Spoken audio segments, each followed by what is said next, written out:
Hi, another video from Fast Tech. In today's video, I'm going to be showing you guys how to remove a stuck disc in your PS4 Slim. Now, let's just say your PS4 stopped working, or if you're having powering issues, or the console doesn't turn on anymore, or if you have the infamous blue light of death. Lots of times your console, well, in 100% of the cases, if it's a power supply issue, your console is not going to eject the disc. And when that happens, your disc is going to get stuck in the console, and let's just say you're sending it for repairs to Sony if you're still under warranty, or if you're choosing a third-party company for repairs like Fast Tech. What you'd want to do is you want to remove the disc before you send it in. Or if you're just planning on getting rid of the console, you might want to remove your disc first. And to do that, we're going to basically flip the console over on its back.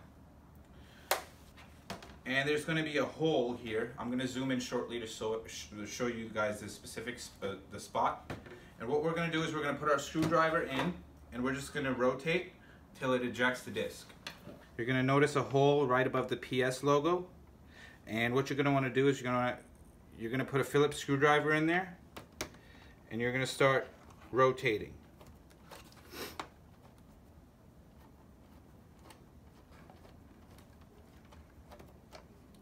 And what you're going to want to do is start rotating it.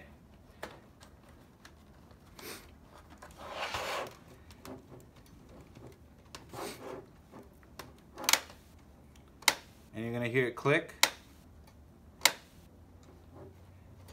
And you're going to rotate it.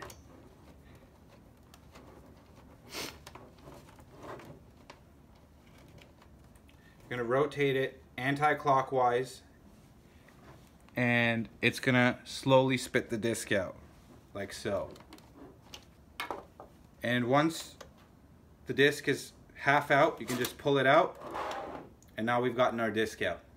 Just like that. It was that simple. And it was just that easy. So don't forget to comment and like our videos and subscribe to our channel, and also click the bell button next to the subscription button, because just subscribing is no longer enough. And do check out our website at www.fasttech.ca for all electronics parts.